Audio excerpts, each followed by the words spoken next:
Sudah broadcast.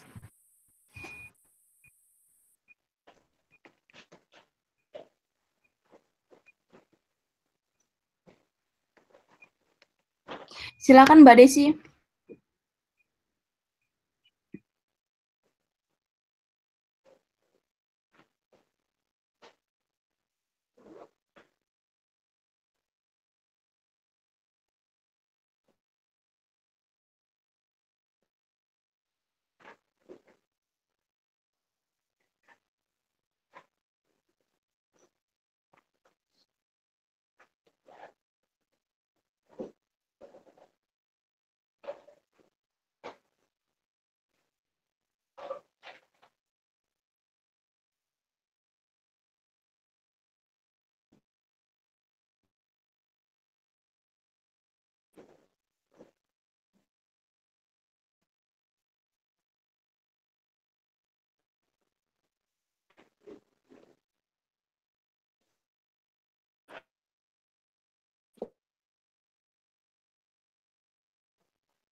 Mbak Desi, silakan Mbak Desi.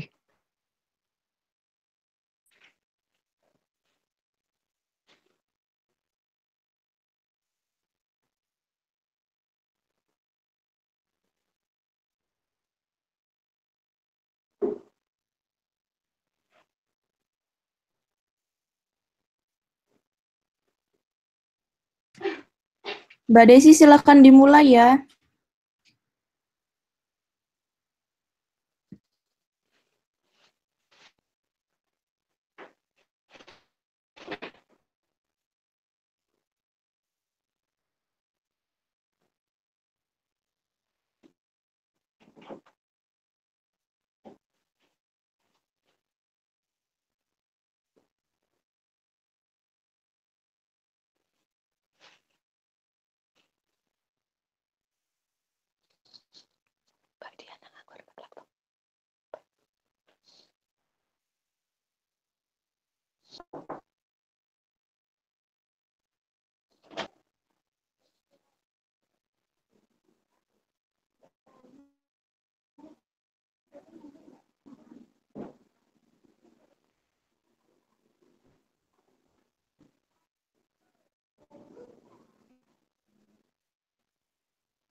Mbak Desi.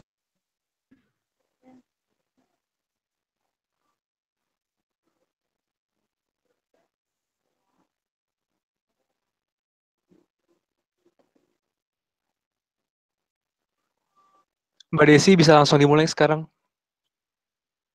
Oke. Assalamualaikum. Selamat siang teman-teman yang ada di Bali dan selamat malam untuk teman-teman yang ada di benua Asia. Senang sekali hari ini dapat menemani diskusi online yang diselenggarakan oleh Psychological Center PPI Amerika Eropa. Nama saya Desi Wulansari, saya siswa Magis itu Psychological Center PPI Amerika Eropa.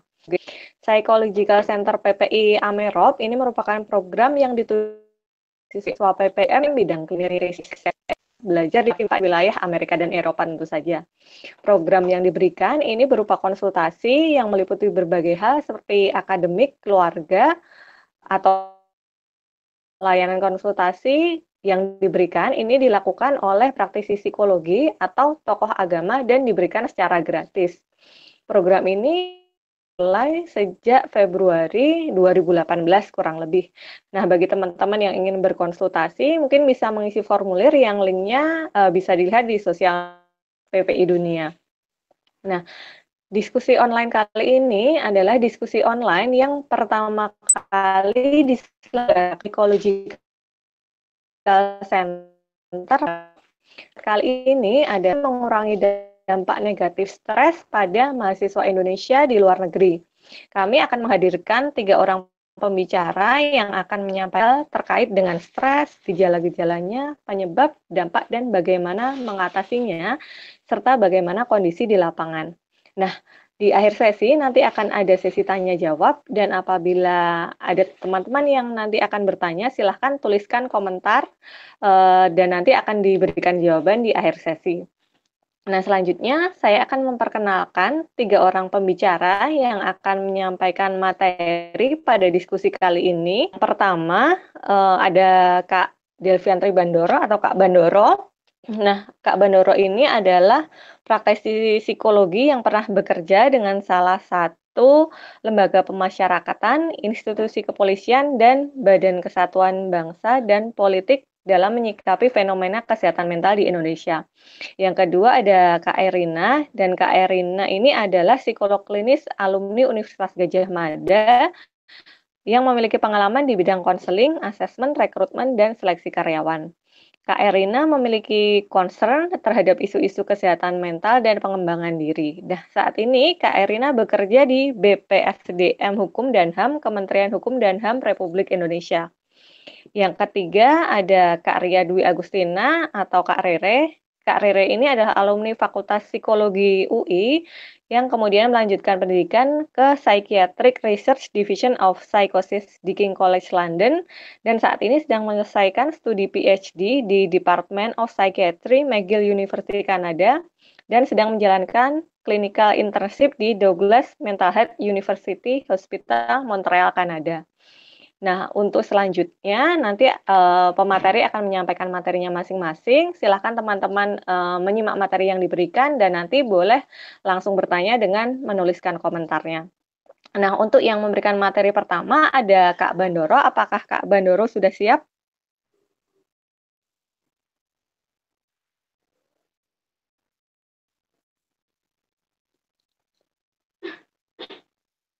Kak Bandoro sudah siap ya? Kak Bandoro mungkin bisa langsung menyampaikan materinya. Ya, halo. Ya, Kak Bandoro udah siap ya? Materinya sudah masuk belum ya, Mbak?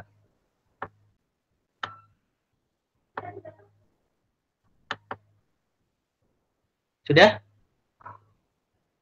Sudah, silahkan. Mulai ya, Mbak? Ya, baik. Terima kasih atas kesempatannya, Kak Desi. Jadi, pada kesempatan kali ini, saya akan memberikan materi yang berkaitan dengan apa itu stres dan apa juga gejala-gejalanya.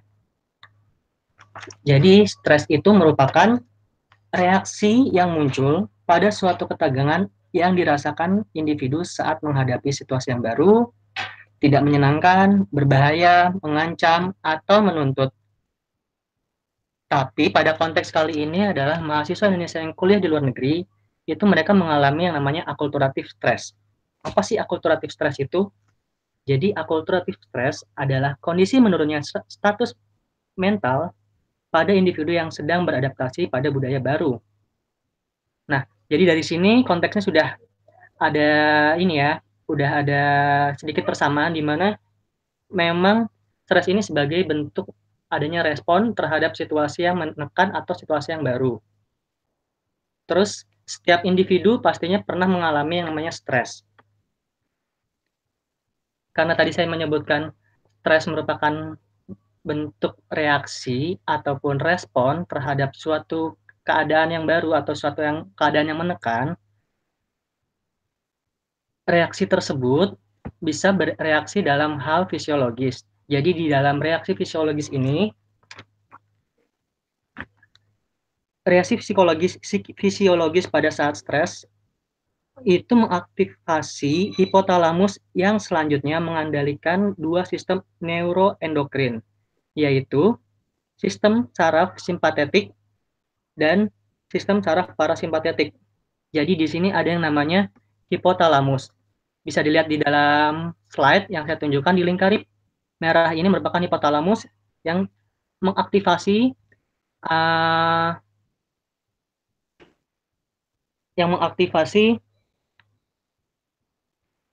spinal cord atau sistem saraf yang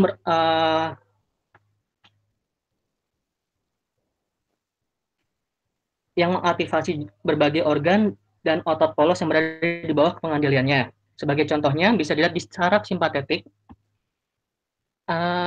adanya stres bisa meningkatkan denyut jantung, mendilatasi pupil, dan paru-paru. Sedangkan untuk reaksi fisiologis berkebalikannya, yaitu dari sistem saraf parasimpatetik, beberapa contohnya bisa dilihat denyut jantung melemah, paru-paru mengempis, dan di sistem saraf simpatetik ini berespon terhadap impuls saraf dan hipotalamus. Tadi kan juga sudah diberikan lingkaran merah sebelumnya. Selanjutnya, bisa dilihat sini contoh-contoh yang terjadi pada organ-organ yang dialami individu saat mengalami stres.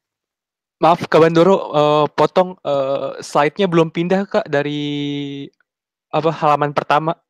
Ini masih slide halaman pertama. Itu data ya? Caranya gimana ya, Kak ya? Itu udah.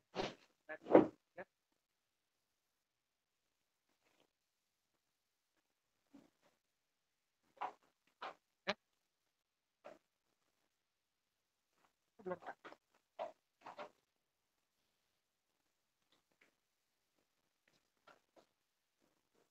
Dari respon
Kak Bandor mungkin bisa dengar suara saya?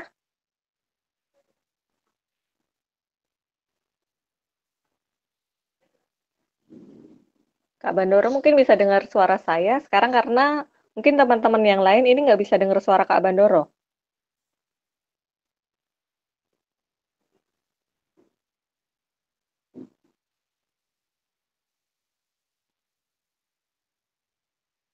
Oke, ini presentasi dari Kak Bandoro udah jalan, tapi suaranya kami nggak bisa dengar. Mungkin Kak Bandoro bisa dicek dulu setting suaranya.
Atau mungkin ini karena Kak Bandoronya mungkin sedang ada gangguan di jaringannya atau mungkin ada koneksinya yang terputus. Kalau misalnya kita lanjutkan ke Kak Erina dulu bagaimana?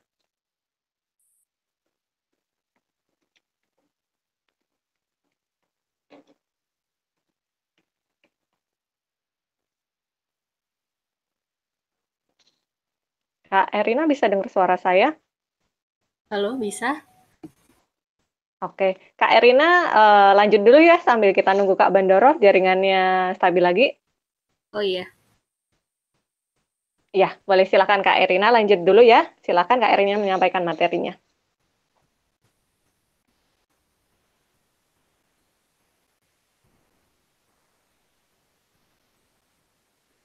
Silakan Kak Erina boleh mulai. Lagi membagikan layar nih. Oh, oke, kita tunggu. Udah keluar belum?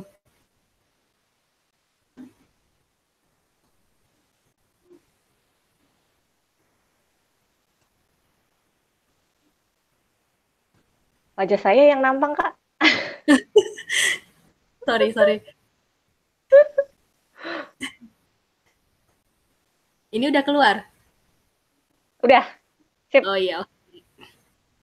Perkenalkan sebelumnya nama saya Erina, seperti yang sudah dijelaskan sama Kak Desi tadi. Ini melanjutkan dulu dari yang Kak Bandoro ya. Jadi saya di sini mau membahas mengenai stres, penyebab dan dampaknya terhadap diri kita. Nah, kalau bisa dilihat di slide yang saya tunjukkan di sini ada gambar-gambar yang menunjukkan bagaimana orang-orang yang mengalami stres itu ya. Jadi ada yang merasa terhimpit dengan batu, ada yang merasa dikejar-kejar dengan banyak urusan, ada yang merasa banyak deadline, dan lain sebagainya. Nah, menyambung dari tadi yang dijelaskan oleh Kak Bandoro, jadi kan disebutkan kalau stres itu adalah suatu respon dari kondisi yang tidak menyenangkan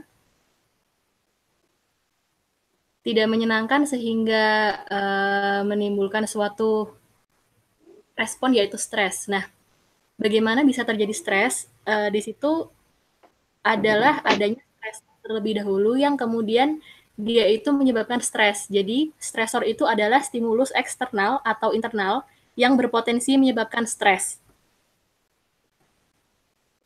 Nah, ada macam-macam stresor nih. Tadi kan sudah disebutkan kalau ada internal dan eksternal. Contoh-contoh stresor seperti ini, ada life events. Di situ merupakan kejadian yang membutuhkan penyesuaian diri berskala besar dalam waktu yang relatif singkat. Contohnya melahirkan atau perceraian. Nah, life events ini bisa termasuk dalam kategori stresor yang eksternal ya. Misalnya ada permasalahan dengan keluarga sehingga terjadi perceraian, kemudian proses melahirkan seperti itu. Kemudian yang kedua ada chronic stressors. merupakan suatu kejadian konflik atau ancaman yang terjadi secara berkelanjutan dan membutuhkan proses penyesuaian diri dari dalam waktu relatif panjang.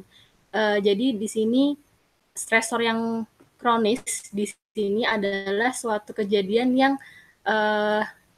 terjadi dalam waktu yang cukup panjang seperti itu. Nah, contoh-contohnya seperti penyakit kronis, misalnya seperti diabetes, kemudian jantung, dan kemudian status sosial ekonomi seperti itu. Kemudian ada lagi yaitu daily hazels atau uplifts. Itu merupakan kejadian sehari-hari yang membutuhkan penyesuaian diri saat itu juga. Jadi seperti kondisi kita setiap harinya, misalnya menghadapi kemacetan, misalnya tinggalnya di Jakarta, kemudian menghadapi kemacetan seperti itu, kemudian menghadapi teman yang mungkin mengkritik, atau misalnya menghadapi situasi-situasi yang sepertinya terjadi sehari-hari seperti itu. Nah, itu bisa menjadi stresor. Selain dibagi menjadi 3 tadi, bisa juga dibagi menjadi 2 stresor itu, yaitu physiological stressors dan psychological stressors. Untuk physiological stressor, di sini adalah kejadian yang secara langsung memberikan tekanan pada tubuh, seperti mengalami penyakit, luka, atau menghadapi suhu ekstrim. Jadi ini adalah stresor-stresor atau satu stimulus yang memang langsung menunjukkan dampaknya itu pada badan kita secara fisik seperti itu. Nah, selanjutnya di sini adalah psychological stressor.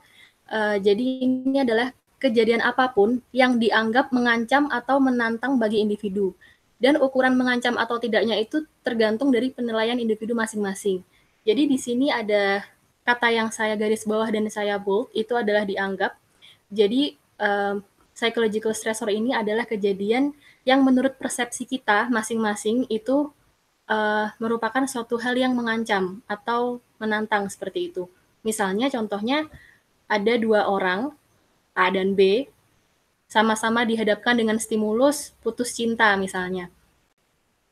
Si A, dia mengalami kondisi yang down seperti itu, kemudian dia merasa sedih, dia merasa dunia seakan udah nggak bisa dilanjutkan lagi. Dan di sisi lain ada si B yang dia merasa biasa-biasa aja dengan putus cinta, sehingga akhirnya bisa disimpulkan kalau si putus cinta ini bagi si A adalah sebuah stresor. Sementara untuk si B ini adalah biasa saja seperti itu. Itu konteksnya dengan teman-teman yang sedang kuliah di luar negeri sekarang, mungkin terjadi misalnya orang-orang yang berasal dari negara atau budaya seperti itu, misalnya si A menghadapi orang-orang dengan budaya yang berbeda dengan biasa-biasa aja menghadapi itu, oh ya itu berbeda, memang orang-orang sama satu sama lain, atau merasa perbedaan itu yang sulit untuk dihadapi. Nah, itu merupakan suatu bisa disebut sebagai psychological stressor bagi si B, seperti itu. Jadi itu benar-benar subjek penilaian masing-masing individu. Nah, lalu muncul pertanyaan nih, kenapa bisa menunjukkan dalam menghadapi stresor? Jadi kita itu punya kerentanan menghadapi stres oleh 3 faktor yang saling berkaitan satu. Faktor yang pertama adalah faktor biologis. Jadi tadi sempat dijelaskan sedikit oleh Kak Bandoro yang nanti akan dijelaskan lebih mungkin. Jadi faktor genetis ini yang kita itu punya bawaan atau turunan dari kakek kita, buyut-buyut kita. Nah, faktor-faktor genetis yang turun-temurun itu dia membawa sifat selain bentuk-bentuk seperti fenotip dan genotip yang ada dalam tampak luar kita. Jadi nggak cuma tampak luar, tapi dalamnya juga ternyata diturunkan seperti itu. Jadi ada yang memang sudah rentan terhadap sesuatu, misalnya terhadap kritik, atau misalnya rentan terhadap takut terhadap kucing, dan lain sebagainya. Jadi ada sedikit yang diturunkan yang bisa memicu, yang bisa terpicu ketika menghadapi suatu situasi yang ternyata cukup termasuk stresor itu tadi. Nah, genetis ini sendiri kita bisa tahu misalnya dari keluarga antara saya misalnya dengan kakak saya itu sudah tentu berbeda. Padahal kita satu apa ya istilahnya satu keluarga gitu. Tapi kita punya sistem mekanisme atau cara menghadapi stres yang berbeda. Misalnya saya lebih cenderung suka untuk bicarakan masalah dan lebih terbuka, sementara kakak saya untuk diam memendam perasaan. Nah, begitu yang terjadi antara satu dengan orang yang lain berbeda gitu ya. Yang dalam satu keluarga aja berbeda, apalagi yang berbeda keluarga gitu. Pasti mereka juga punya faktor-faktor bawaan yang berbeda-beda juga seperti itu. Nah, kemudian ada faktor psikologis, di sini ada respon kognitif yang maladaptif dan trauma masa kecil. Untuk faktor psikologis yang respon kognitif yang maladaptif ini maksudnya adalah respon-respon dari pikiran kita yang kurang sesuai dalam menghadapi suatu stresor. Seperti yang tadi sudah saya sempat jelaskan, psychological stressor itu dia lebih kepada sesuatu yang kita anggap sesuatu yang merupakan penilaian kita gitu. Jadi ketika kita menilai sesuatu, apakah itu kita menilai itu adalah positif atau negatif, itu tergantung dari diri kita. Nah, kadang ketika kita melakukan penilaian secara negatif, itu bisa juga membuat kerentanan dalam menghadapi stres. Jadi kerentanan kita ketika menghadapi stresor sehingga berakibat menjadi sebuah stres seperti itu. Yang ketiga, kemudian ada faktor sosial lingkungan. Di sini ada keadaan sosial ekonomi dan kualitas hubungan sosial, misalnya. Keadaan sosial ekonomi di sini misalnya seperti kondisi keadaan ekonomi, misalnya menengah ke bawah, menengah ke atas, atau menengah seperti itu kan. Pasti masing-masing strata sosial ekonomi itu punya masing-masing masalah gitu yang menonjol. Misalnya untuk orang-orang strata menengah ke bawah, misalnya ingin bisa memenuhi kebutuhan sehari-harinya, tapi ternyata tidak punya suatu sumber daya yang cukup, sehingga itu menjadikan sebuah stresor bagi mereka. Atau kemudian misalnya untuk orang-orang yang strata ekonomi sosial menengah ke atas, mereka mungkin bisa memenuhi segala apa yang mereka butuhkan secara materi, secara primer, seperti itu. Tapi untuk hal-hal yang lain ternyata mereka merasa tidak mendapatkan ketenangan dalam jiwanya, atau misalnya tidak merasa penuh, merasa kosong dalam dirinya, merasa tidak tenang, seperti itu. Nah, ketiga faktor ini tadi merupakan faktor-faktor yang menentukan kerentanan individu dalam menghadapi stres. Jadi, itulah kenapa masing-masing orang itu punya suatu respon yang berbeda terhadap stresor, seperti itu. Nah, jadi kita nggak bisa bilang misalnya si A gagal ujian terus dia sedih dan kita ngomong kayak gitu doang aja kok, sedih gitu, biasa aja lah gitu. Atau misalnya si B putus cinta terus kita apa sih kayak gitu doang aja kok, lebay gitu. Kita nggak bisa ngomong kayak gitu karena memang masing-masing orang itu punya kerentanannya masing-masing terhadap suatu masalah. Nah, kemudian selanjutnya di sini mau membahas lebih jauh lagi di faktor psikologis, yaitu pola pikir negatif. Jadi ini sebenarnya dari hasil beberapa kali konseling di kamar curhat ini juga, sama di beberapa tempat yang lain, ada tipe-tipe pola pikir negatif yang sering muncul gitu kan ketika menghadapi masalah. Jadi yang pertama ini adalah all or nothing thinking.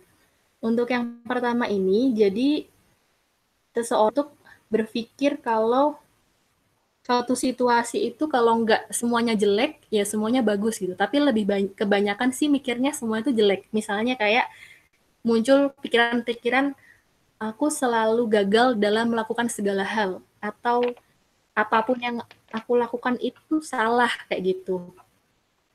Itu sering banget muncul ketika kemarin konseling gitu kan. Kemudian yang kedua itu adalah labeling. Untuk labeling ini, dia ini cenderung untuk menginterpretasi suatu kejadian yang padahal tuh cuman kayak sampel kecilnya aja, tapi dia semacam mengeneralisasi itu dan melabeli dirinya sendiri atau orang lain terkait hal yang sudah dipercaya itu. Misalnya kayak saya misalnya gagal nih ujian matematika misalnya. Kemudian saya merasa kalau saya adalah orang bodoh gitu. Bodoh benar-benar tidak bisa apa-apa gitu. Merasa kalau saya tuh bodoh karena saya gagal di satu gitu. Selanjutnya ada filtering. Untuk filtering ini adalah suatu kondisi pikiran di mana seseorang itu fokus hanya pada aspek negatif dalam situasi. Jadi ketika misalnya kita seharian udah jalan, main, hangout, dan lain sebagainya, ternyata di akhir perjalanan kita itu ada suatu hal yang tidak sesuai dengan harapan kita, misalnya hujan, terus banyak bocor, dan lain sebagainya, kayak gitu, kita hanya fokus ke situ gitu. Jadi kita langsung ngomong, aduh hari ini sial banget gitu. Padahal sebelum terjadi kesialan itu, sebenarnya sudah banyak hal yang dilewati yang sebenarnya menyenangkan gitu. Tapi karena emang fokusnya ke negatif, jadi cuma negatifnya itu aja yang dipikirin. Selanjutnya ada mind reading. Nah, ini juga kemarin cukup sering, terutama dalam masalah-masalah pergaulan sosial. Jadi ini sering banget kita berpikir kalau orang lain itu tidak menyukai kita. Nah, itu yang sering muncul kemarin. Jadi kayaknya dia sebel deh sama aku, soalnya dia perilakunya gini-gini. Kayaknya dia sebel deh sama aku, kan kayaknya dia gini deh. Pokoknya muncul pikiran-pikiran yang seperti itu. Kemudian ada blaming. Untuk blaming ini adalah suatu kondisi di mana orang ini menyalahkan hal-hal di luar dirinya untuk segala hal yang terjadi padanya.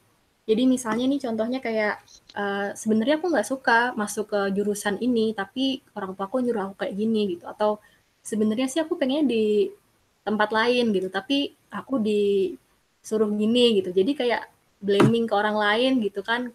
Kenapa aku jadi seperti ini karena orang lain yang menyuruh aku gitu, karena orang lain yang bertanggung jawab kayak gitu. Nah, pola-pola pikir negatif ini, skema yang sudah ada ini, kalau misalnya diteruskan dan dibawa-bawa terus, kita akan cenderung mencari bukti yang mendukung itu gitu. Jadi kayak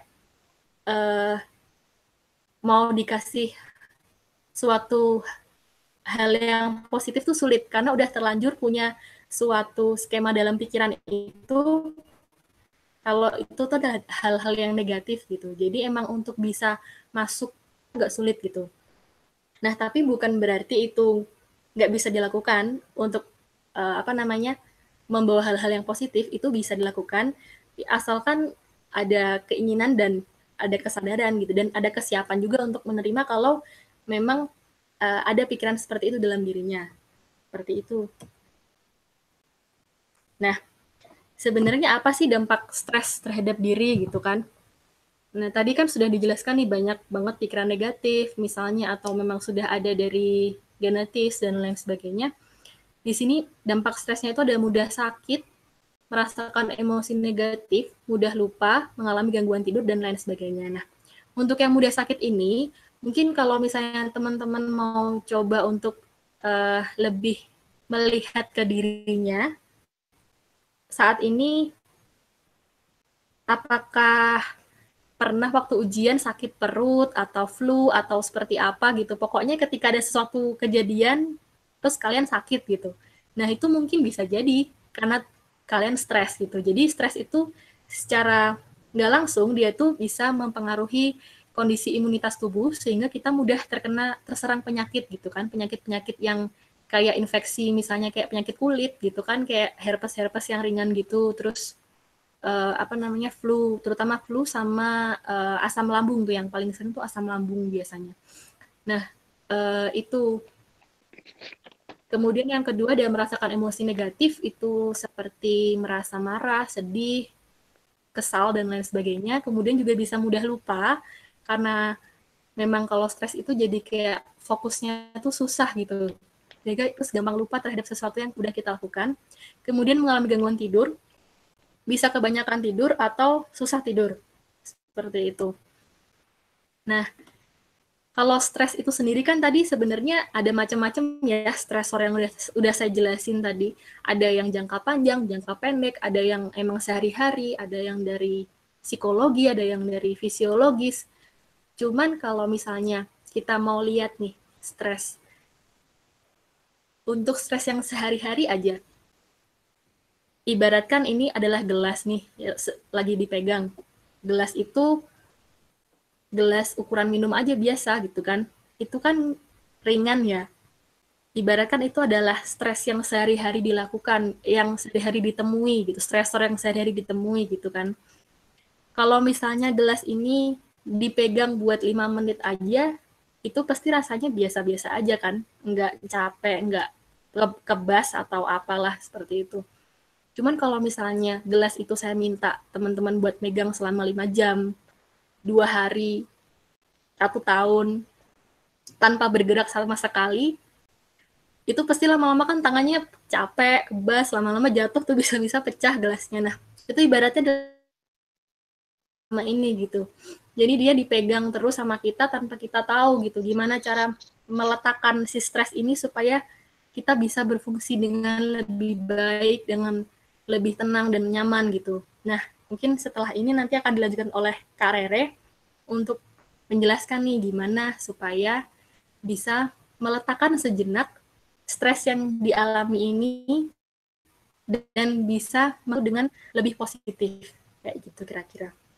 Oke, mungkin itu sekian dari presentasi saya. Sampai di sini dulu, mungkin bisa lanjut ke pembicara yang selanjutnya. Oke, Kak Erina, makasih banyak tadi materinya sangat menarik ya. Gimana efek ke tubuh kita, terus penyebabnya seperti apa, kemudian efeknya juga ke tubuh kita seperti apa gitu. Nah, mungkin kita balik lagi ke Kak Bandoro ya. Kak Bandoro gimana? Udah siap? Sudah siap masuk? Suaranya masuk? Suaranya masuk? Halo? Oke. Sudah siap? Suaranya masuk? Kak, Apakah suaranya masuk, Kak? Iya, udah. Suaranya masuk, Kak? Sudah? Masuk kok. Halo?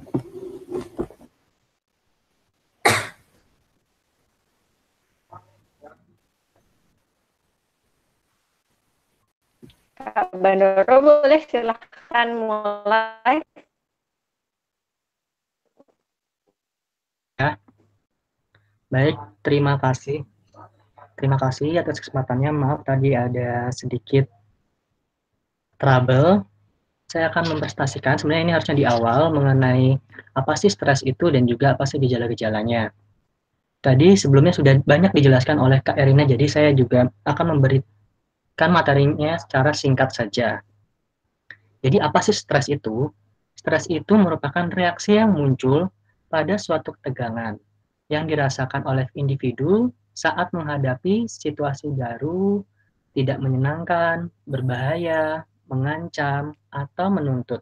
Jadi, situasi yang dihadapi oleh individu ini bergantung dan bagaimana caranya individu mempersepsikan situasi tersebut apakah berbahaya ataupun tidak.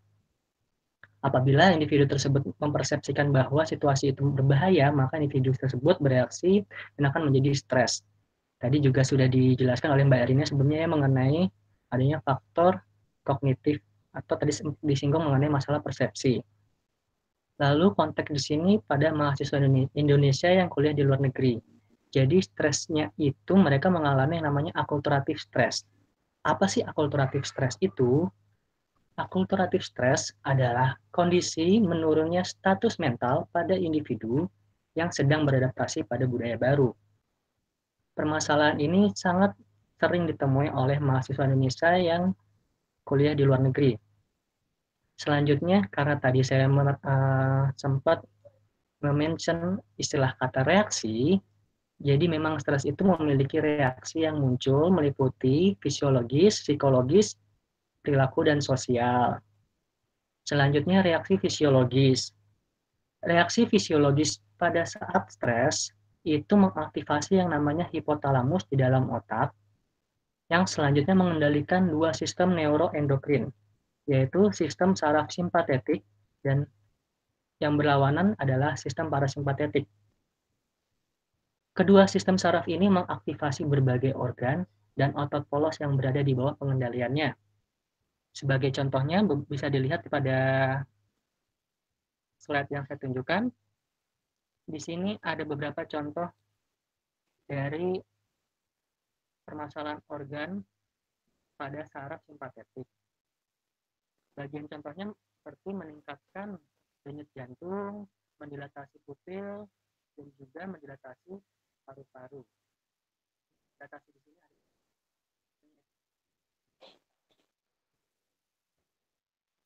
parasimpatetik.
Bandoronya kemana ya?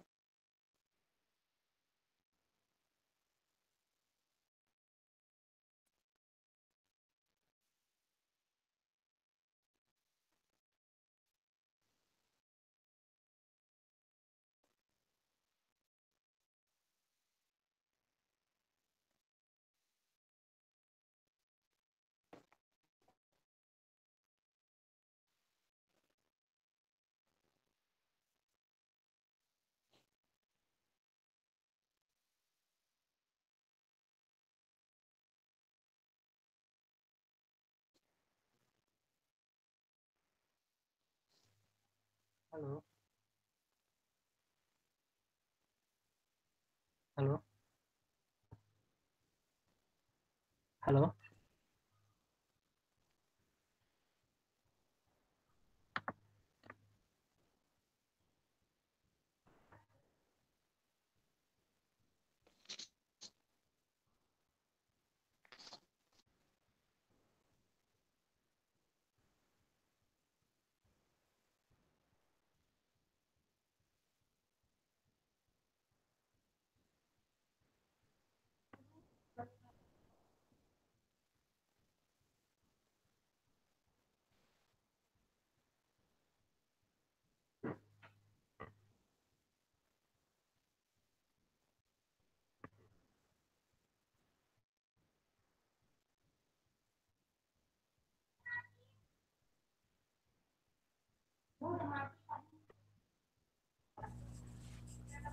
Halo, halo Bandoro. Halo Bandoro. Bandoro bisa dengar suara saya?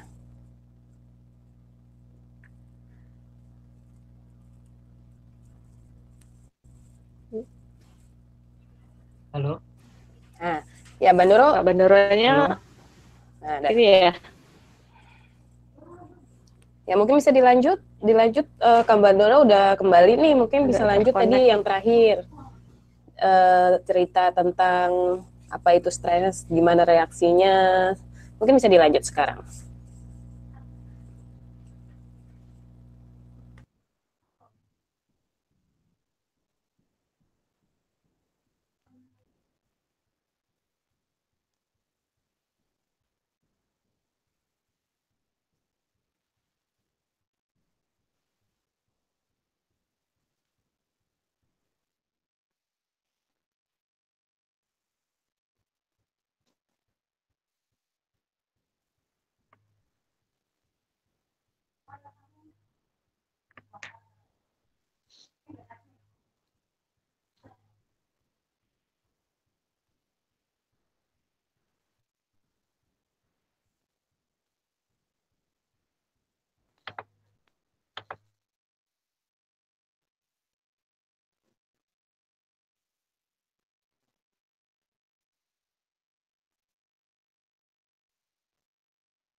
Halo. Halo, Mbak Desi. Halo. Sepertinya mungkin internetnya Mbak Desi juga kurang stabil untuk teman-teman di seluruh dunia. Kami mohon maaf dengan ya kami sedang mengalami sedikit kesalahan teknis. Jadi mungkin Mas Bandaro udah kembali nih ya. boleh coba tes, Sudah. 1, 2. Nah, suaranya udah oke lagi nih. Oke, Mas Mandoro Halo, mungkin tes, bisa tes. di... 1, 2, 3. Ya, kita bisa dengar dengan jelas. Mungkin Mas Mandoro Sudah, Mbak? bisa dilanjutkan cerita yang tadi? Ini cerita aja, Mbak. Ya, boleh. Atau perlu nampilin lagi? Boleh ditampilkan atau misalkan dilanjutkan hanya dengan audio juga tidak apa-apa. Tadi sampai mana? Tadi kan sudah cerita nih apa itu stres, lalu reaksi fisiologisnya seperti apa, lalu dilanjutkan aja. Silahkan. Secara fisiologis sudah ya. Baik, saya melanjutkan untuk dari reaksi fisiologis tersebut. Hipotalamus bisa untuk mengaktifasi berbagai organ dan otot polos yang berada di bawah pengendaliannya. Sehingga beberapa contohnya seperti pada saraf simpatetik, adanya peningkatan denyut jantung, terjadinya dilatasi pupil, dan dilatasi paru-paru. Sedangkan untuk lawannya yaitu adalah saraf parasimpatetik, beberapa contohnya antara lain denyut jantung yang melemah, paru-paru mengempis.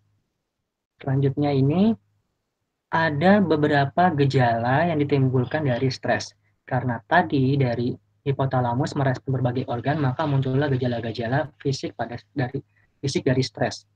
Beberapa contohnya yaitu nafas menjadi cepat, mulut dan kerongkongan kering, tangan lembab, otot-otot menjadi tegang, dan memiliki permasalahan pencernaan.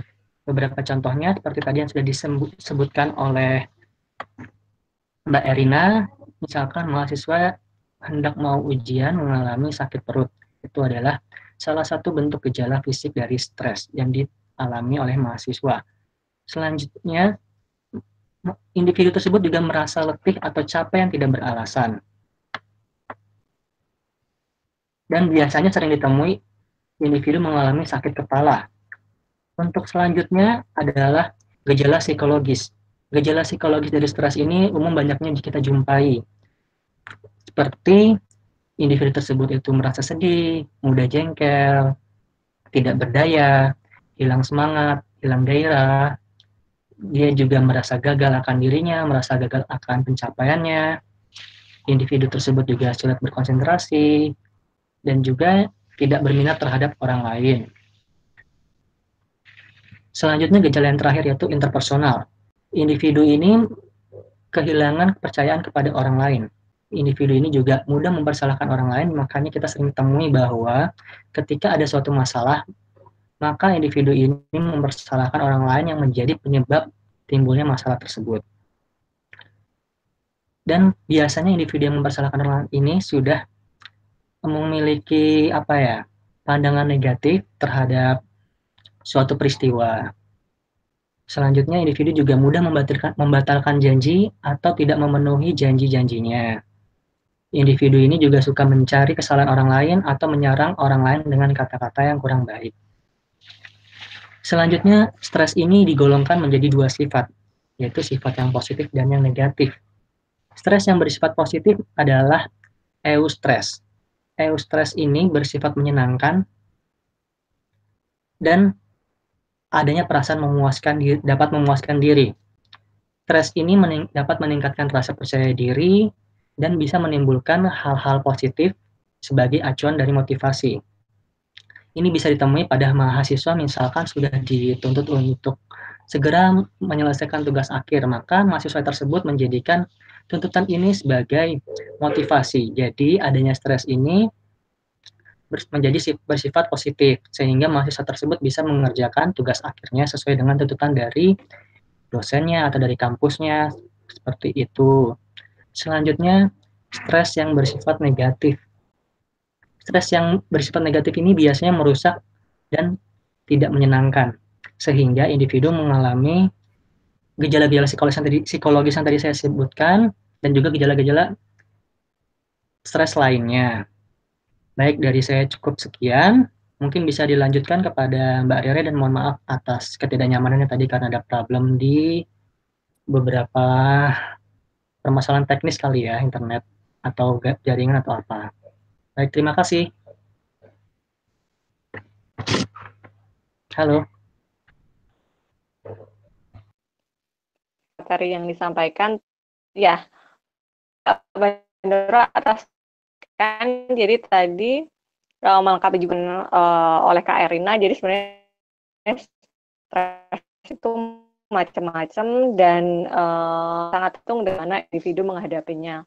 Nah, mungkin selanjutnya akan yang berkait yang terjadi di lapangan seperti apa sih dengan mahasiswa-mahasiswa yang mungkin tinggal di Amerika dan Eropa, nah kondisinya ada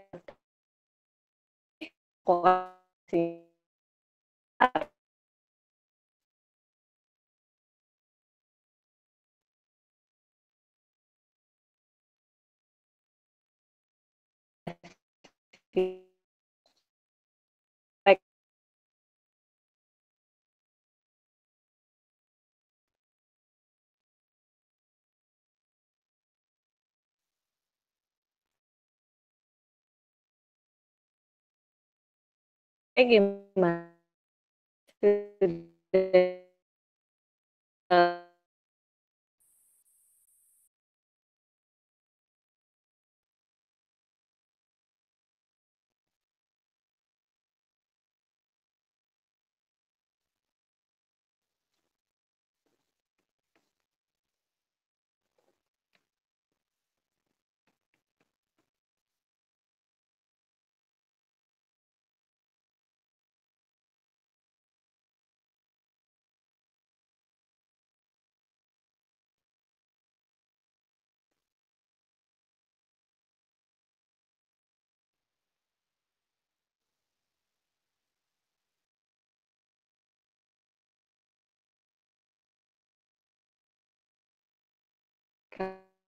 Kasih.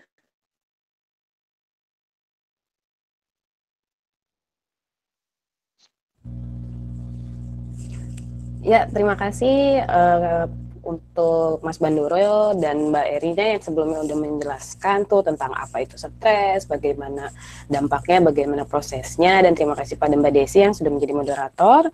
Nah, sekarang saya di bagian terakhir akan coba cerita nih dan berbagi pengalaman dan juga menjelaskan sebenarnya apa sih yang biasanya dialami oleh mahasiswa Indonesia yang sedang studi di luar negeri sebagai international student, dan juga bagaimana coping with stress atau yang biasa kita sebut bagaimana cara mengatasi stres yang dihadapi. Seperti itu. Mari kita buka screen-nya.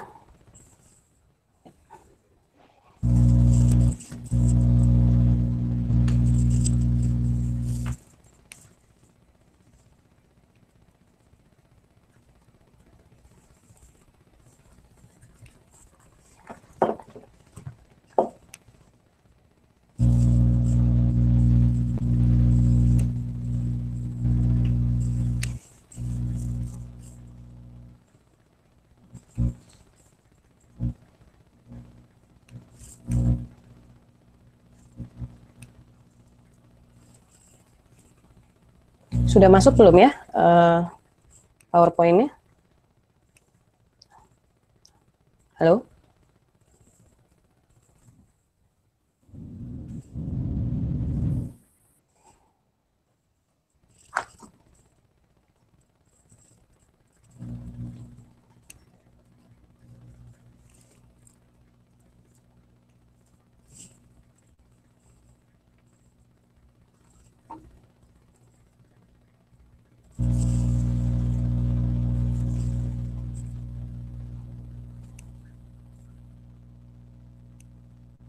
Oke.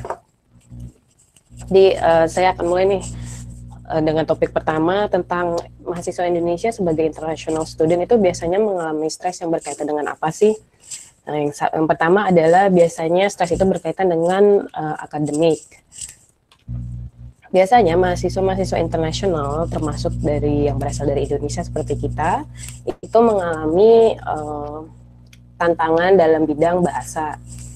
atau language. Jadi bahasa, karena kita terbiasa dengan misalkan kuliah di Indonesia dengan bahasa Indonesia, ataupun misalkan kita sudah memulai kuliah di Indonesia dengan bahasa Inggris, tetapi ketika kita pindah ke suatu negara baru di mana kita kuliah dengan menggunakan bahasa Inggris, itu bisa menjadi tantangan tersendiri. Seperti itu. Karena apa? Karena jelas setiap harinya kita harus menggunakan bahasa Inggris, dan ketika kita berada di lingkungan akademik, kita juga dituntut untuk dapat berkomunikasi dengan menggunakan bahasa Inggris di bidang akademis yang memang biasanya berbeda dengan bahasa Inggris sehari-hari. Seperti misalkan ketika kita harus presentasi, ataupun misalkan kita harus membuat paper atau esai. Seperti itu. Jadi biasanya salah satu barrier tertinggi adalah language. Dan ini tidak terjadi hanya mahasiswa Indonesia saja, tapi ini juga terjadi pada international student lainnya yang berasal misalkan dari Cina, India, atau misalkan negara-negara lainnya. Lalu yang kedua, apa sih yang membuat stres biasanya terhadap mahasiswa Indonesia di luar negeri? Biasanya adalah ekspektasi. Jadi karena kita berangkat ke luar negeri untuk kuliah, biasanya kita tuh punya ekspektasi yang tinggi. Misalkan kita berangkat dengan dibiayai oleh beasiswa tertentu, sehingga kita diharapkan memiliki nilai dengan standar yang tinggi, atau kita sendiri yang menentukan ekspektasi kita untuk mendapatkan nilai tersebut. Dan akhirnya ketika kita punya ekspektasi yang tinggi, tapi kita juga mengalami tantangan-tantangan lainnya, di situ ada gap antara ekspektasi dan kenyataan yang mana bisa menjadi stresor yang tadi yang dijelaskan oleh Mbak Erina ya, seperti itu. Nah, selain itu, selain mahasiswa yang memiliki ekspektasi yang tinggi, ada juga nih mahasiswa yang bingung untuk menentukan ekspektasi dia terhadap dirinya sendiri. Apakah saya harus mendapatkan nilai yang tinggi, atau saya cukup mendapatkan nilai yang biasa-biasa aja ya. Nah, bagi teman-teman yang sedang kuliah di luar negeri dan juga mengalami kebingungan dalam menentukan ekspektasinya, ini juga bisa jadi stresor untuk mereka. Seperti itu. Lalu berikutnya adalah yang biasanya membuat stres kuliah di luar negeri itu adalah dengan adanya perbedaan education system. Apa sih perbedaan yang biasa dihadapi? Satu adalah perbedaan di workload. Workload, misalkan kalau di Indonesia, kita terbiasa ditentukan apa yang kita harus lakukan ketika kita di dalam perkuliahan, itu ditentukan oleh dosen.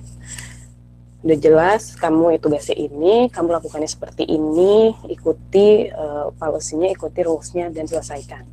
Tapi kalau di luar negeri, mostly itu kita semua yang menentukan bagaimana kita memanage tugas-tugas yang kita dapatkan. Jadi ketika kita misalkan mendapatkan workload yang tinggi untuk tugas-tugas kuliah, terkadang di situ ada tantangan di mana kita harus bisa memanage, dan bahkan mungkin kita bingung mana duluan yang harus diselesaikan gitu. Bagaimana ya cara menyelesaikannya? Karena biasanya profesor di luar negeri itu menyerahkan ke kita. Mereka tidak akan memberikan instruksi bagaimana kita harus menjalankannya. Mereka hanya tahu bahwa ini deadline-nya, ini tugasnya, dan up to you. Terserah kamu manage-nya seperti apa. Nah, seperti itu. Lalu ada juga tantangan ketika kita harus diskusi di kelas nih. Nah, seringkali ketika kita kuliah di luar negeri, itu banyak banget yang harus kita lakukan dalam mendiskusikan suatu topik tertentu di kelas. Dan kita akan dicampur nih dengan teman-teman yang berasal dari berbagai negara. Dan disitulah muncul tantangan di mana kita harus aktif, kita harus berpikir kritis, dan kita harus bisa bertukar pendapat atau pemikiran dengan teman-teman lainnya. Yang mungkin itu tidak terbiasa kita jalani di Indonesia, seperti itu. Jadi, dan ini sedikit banyak berkaitan dengan tantangan bahasa tadi, di mana ketika kita harus melakukan diskusi dengan menggunakan bahasa Inggris yang formal dan akademik gitu. Yang mana tadi saya ucapkan bahwa ini sangat berbeda dengan bahasa Inggris sehari-hari, seperti itu. Begitupun juga ada presentasi. Tentunya banyak kali tugas di mana kita harus mempresentasikan suatu topik, atau misalkan suatu paper. Nah, di situ juga kita dilatih tuh untuk belajar berkomunikasi di depan publik. Balik lagi dengan menggunakan bahasa Inggris, dan itu terkadang menjadi tantangan tertentu spesifik untuk orang-orang seperti kita nih yang memang mungkin tidak terbiasa dengan bahasa Inggris sebelumnya di Indonesia, lalu kita harus dihadapkan dengan tugas presentasi yang dimana full bahasa Inggris seperti itu. Nah, yang terakhir selain tadi ada discussion, ada juga namanya group work. Biasanya kalau discussion tadi kita diberikan topik di kelas, lalu kita harus discuss di kelas itu juga. Tapi ada juga tugas-tugas di mana kita diberikan tugas berkelompok. Lalu kita harus bekerja sama kita dengan teman-teman lainnya di luar waktu kuliah. Nah, ini juga menjadi challenge yang bisa menjadi stresor buat teman-teman juga. Karena di luar kelas pun kita masih harus nih menjalankan diskusi, bertukar pendapat ketika kita melakukan kerja kelompok seperti itu. Ketika kita bekerja kelompok dengan teman-teman yang berasal dari let's say dari negara-negara yang berbeda dengan kita, itu akan menjadi tantangan tertentu ketika kita tidak bisa memberikan pendapat sesuai dengan apa kita pikirkan atau tidak bisa menerima pendapat apa yang mereka katakan. Yang terkadang atau sering jadi stresor juga untuk kita yang kuliah di negeri. Seperti itu. Selanjutnya, time management. Dengan tadi yang saya ceritakan bahwa workload, tugas-tugas kuliah di luar negeri ini cukup banyak dan padat, akhirnya kita juga harus bisa memanage waktu kita dengan baik. Dan itu menjadi tantangan tersendiri karena ya balik lagi nih, kita diserahkan sebetulnya oleh profesor kita untuk mengatur segala jadwal perkuliahan, lalu juga pengerjaan tugas, belum lagi misalkan diminta bantuan untuk melakukan riset, dan juga tentunya kehidupan pribadi. Jadi kita juga ada tantangan bagaimana kita bisa mengatur waktu sedemikian rupa supaya semua bisa terjalani dengan baik. Nah, ini juga menjadi tantangan nih untuk teman-teman, termasuk saya, bagaimana caranya nih kita supaya bisa mengatur waktu dengan baik. Seperti itu. Apalagi ya, stres yang berkaitan dengan akademik, age difference. Nah, ini mungkin sedikit berbeda. Apa maksudnya dengan perbedaan usia? Ini mungkin terutama untuk teman-teman yang sedang kuliah di luar negeri untuk graduate program, untuk master atau PhD. Karena terkadang kita bisa memiliki teman-teman sekelas atau teman-teman di grup riset dengan memiliki jenjang usia yang berbeda.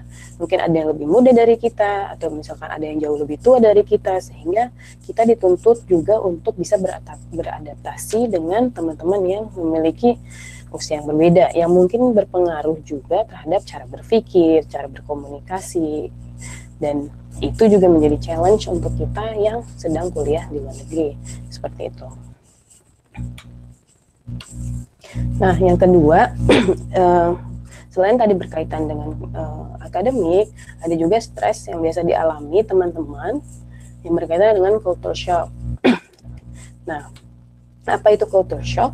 Ini berkaitan dengan tadi apa yang dijelaskan oleh Kak Bandoro mengenai akulturatif stres. Jadi proses culture shock ini adalah proses di mana adanya akulturasi yang mengacu pada gangguan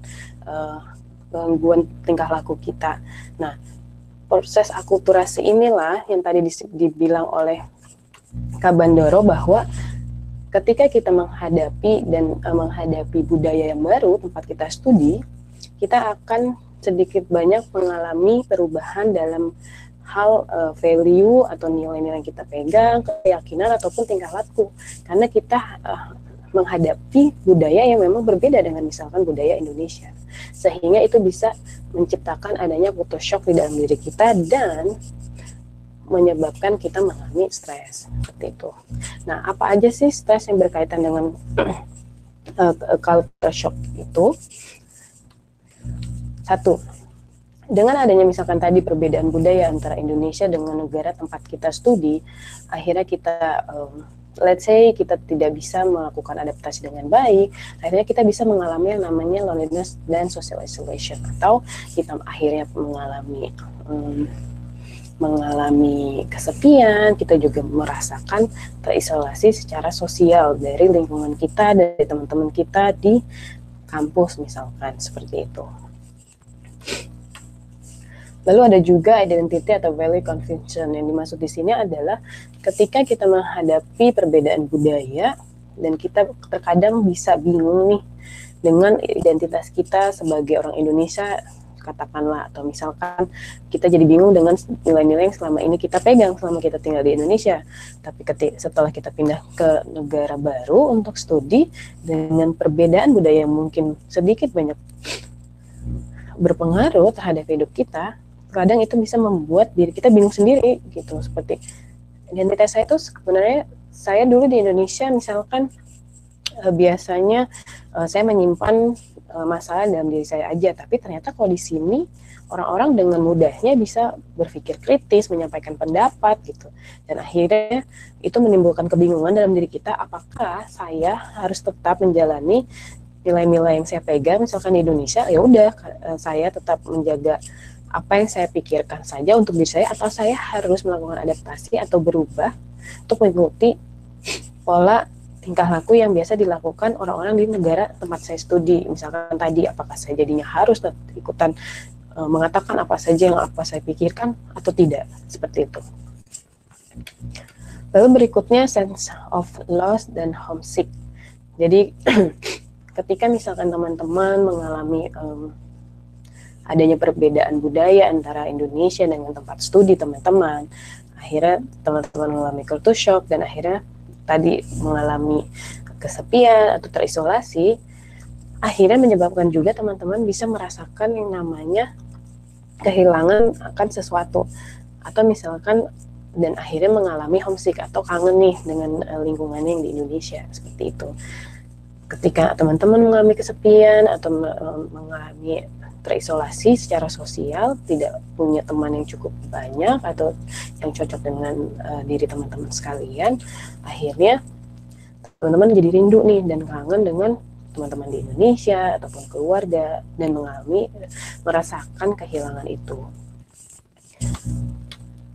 Lalu selain itu yang ketika adanya culture shock dengan perbedaan budaya bisa juga mengakibatkan adanya diskriminasi dan prejudice. Maksudnya adalah misalkan teman-teman yang muslim yang biasanya menjadi mayoritas di Indonesia lalu pindah ke negara barat menjadi minoritas, terkadang mengalami mendapatkan prasangka yang mungkin kurang baik seperti itu, atau misalkan mengalami diskriminasi dalam hal misalkan ketika misalkan let's say seorang muslim harus sholat, ternyata mengalami tantangan bahwa tidak semudah itu ya sholat misalkan di luar negeri karena tidak banyak masjid atau ruang sholat, dan akhirnya mengalami dan nggak bisa sholat dimanapun kamu mau gitu. Dan akhirnya ketika misalkan kamu mencoba sholat di tempat-tempat tertentu, mungkin ada orang-orang yang tidak paham dengan praktek yang biasa dilakukan beribadah, akhirnya orang-orang di negara tersebut mengalami buruk prasangka melihat tadi kita misalkan beribadah di tempat-tempat tertentu, seperti itu. Dan yang terakhir adalah culture shock juga bisa menyebabkan uncertainty, fear, and anxiety, atau misalkan ketidakpastian, ketakutan ataupun kecemasan. Balik lagi berkaitan dengan perbedaan budaya yang ada di Indonesia dengan di negara teman-teman studi sekarang, gap yang ada di antara dua budaya tersebut bisa membuat teman-teman merasa cemas bahwa apakah teman-teman bisa fit dengan budaya tertentu tanpa meninggalkan identitas teman-teman sebagai orang Indonesia. Itu juga berpengaruh dan akhirnya bisa menyebabkan stres, atau jika teman-teman bisa beradaptasi maka itu akan baik ke depannya. Nah, selain 5 hal yang saya sebutkan, ada juga stres-stres lainnya yang bisa menyebabkan kondisi yang cukup parah dan akhirnya mengganggu kesehatan jiwa dari teman-teman. Misalkan, ketika 5 hal ini terjadi ya, secara bersamaan dan persisten dalam waktu yang lama, akhirnya teman-teman juga bisa memiliki resiko untuk mengalami somatic complaint, atau somatic artinya ketika teman-teman mengalami gejala-gejala fisik seperti sakit tapi tidak dapat dijelaskan secara medis. Misalkan ketika teman-teman mengalami stres karena mengalami let's say kesepian, akhirnya teman-teman secara tidak sadar jadi sering sakit kepala untuk waktu yang cukup lama. Ketika teman-teman datang ke dokter misalkan, tapi dokter tidak bisa menjelaskan penyebabnya apa, itu bisa dikatakan gejala somatik. Artinya ada gejala gangguan fisik yang terjadi tanpa adanya penjelasan medis, dan mungkin itu salah satunya diakibatkan dengan adanya stres, seperti itu. Lalu misalkan sadness yang berkepanjangan atau kesedihan berkepanjangan dan akhirnya menyebabkan depresi. Nah, ini yang harus ini menjadi hal penting juga ketika sudah mengalami let's say misalkan teman-teman homesick atau mengalami kehilangan lingkungan yang nyaman dan akhirnya mengalami kesedihan cukup panjang dan akhirnya mengalami gejala-gejala depresi. Hal ini penting, harus diperhatikan bahwa ketika teman-teman mengalami itu, teman-teman juga harus tahu apa sih yang harus dilakukan untuk selanjutnya. Nah, nanti saya akan jelaskan lebih lanjut mengenai itu. Lalu ada juga cognitive distress, atau tadi stres yang menyebabkan gangguan-gangguan pada kognitif kita atau cara berpikir kita. Seperti itu. Dan akhirnya ketika semua ini bersatu, yang bisa menyebabkan kondisi yang lebih parah lagi, seperti ya tadi kondisi-kondisi yang memang cukup parah, misalkan tadi depresi, atau misalkan lebih buruk dari itu memiliki pikiran-pikiran yang tidak baik atau untuk melukai diri sendiri atau orang lain. Nanti saya juga akan menjelaskan lebih lanjut mengenai hal tersebut.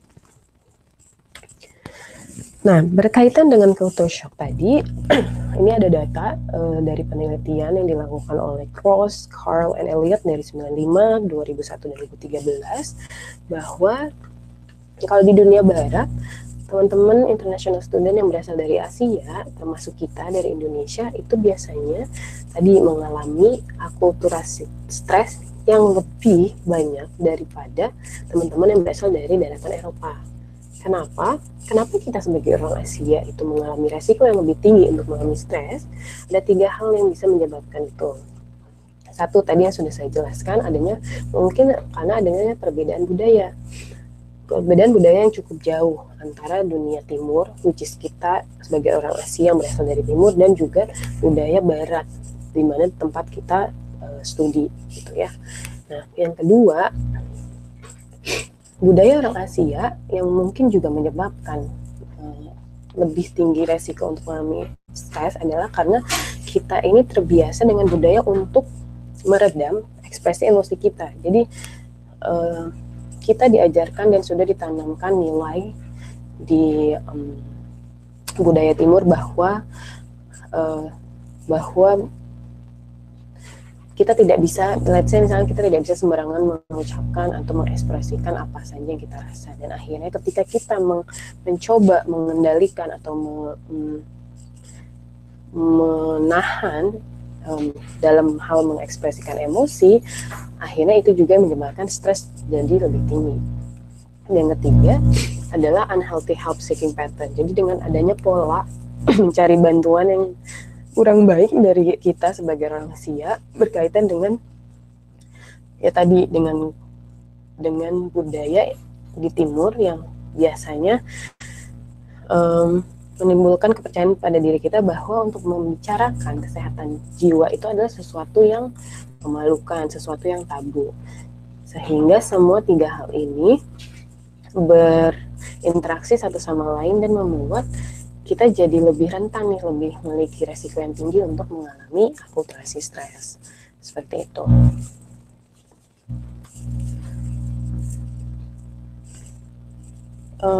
Lalu berikutnya tadi udah saya ceritakan kan pengalaman misalkan teman-teman yang kuliah di luar negeri biasanya apa saja yang dihadapi. Nah, sekarang pertanyaannya yang paling penting adalah lalu bagaimana sih cara mengatasi stresnya itu?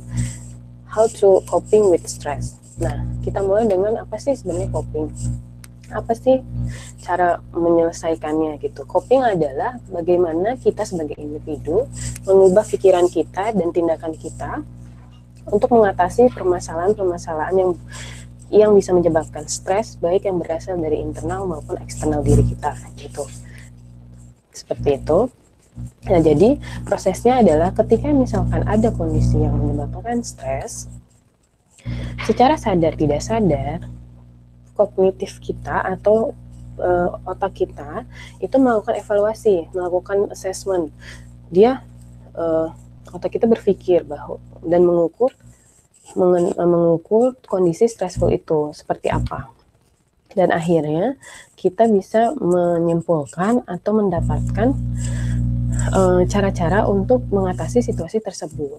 Nah, ini yang disebut dengan proses appraisal. Jadi tadi pengukuran pertama adalah dengan dilakukannya evaluasi secara kognitif, cara berpikir kita, melihat kondisi yang menyebabkan stres seperti apa, dan setelah itu kita melakukan pengukuran kedua, yaitu adalah menentukan hal-hal yang bisa kita lakukan untuk menyelesaikan situasi tersebut.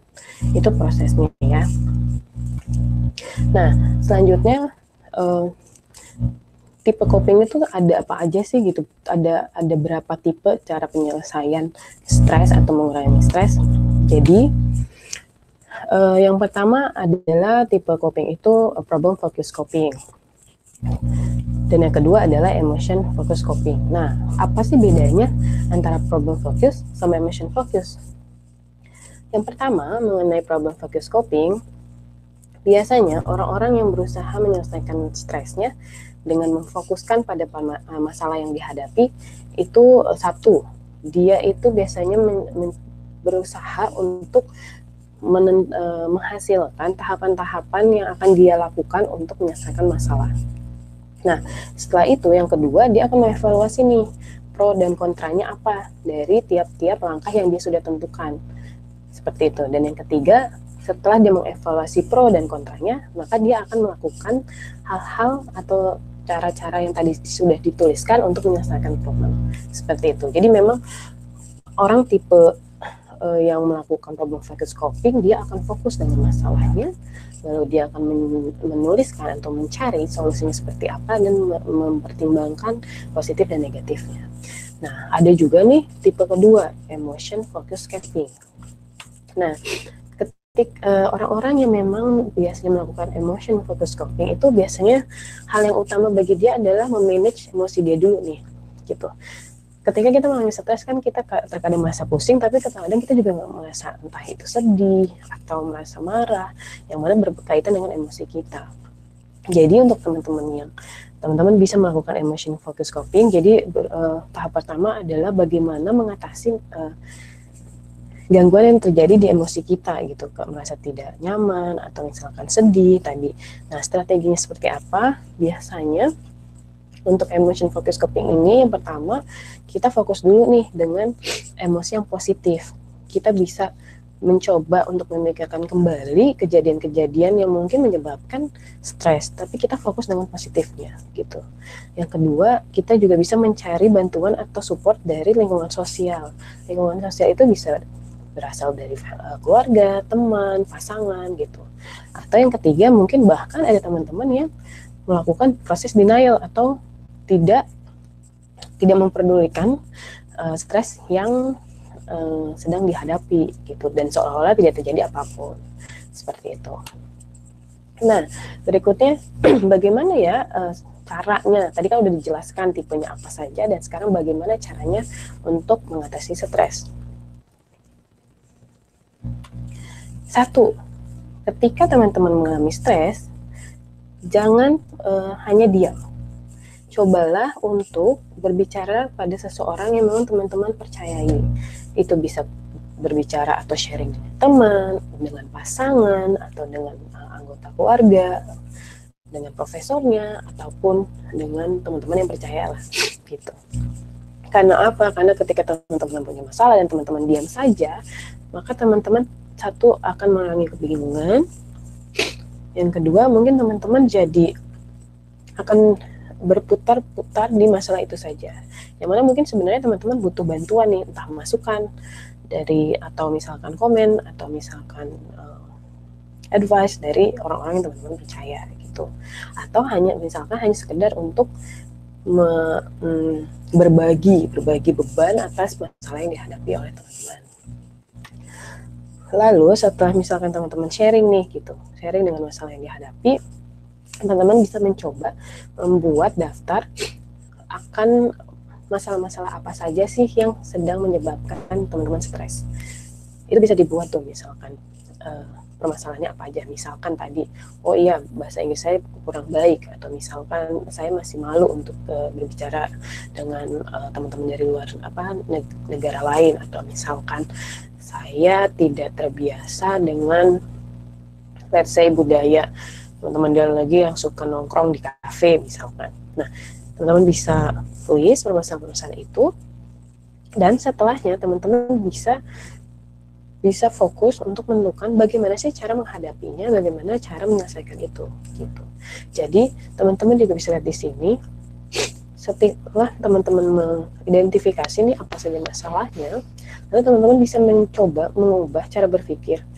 Bagaimana yang tadinya stres itu menjadi sesuatu yang negatif, diubah menjadi stres itu adalah suatu tantangan yang bisa untuk diselesaikan masalahnya, seperti itu.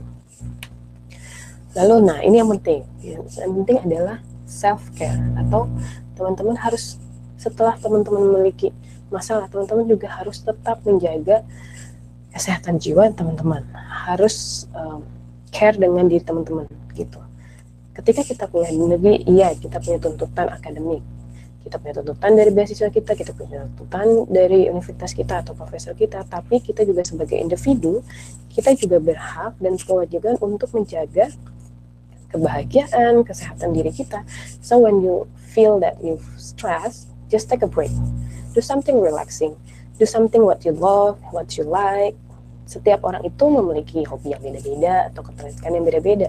Jadi bisa mungkin misalkan saya sukanya nonton. Ketika misalkan saya stres, oke, let me take a break, dan saya mau nonton.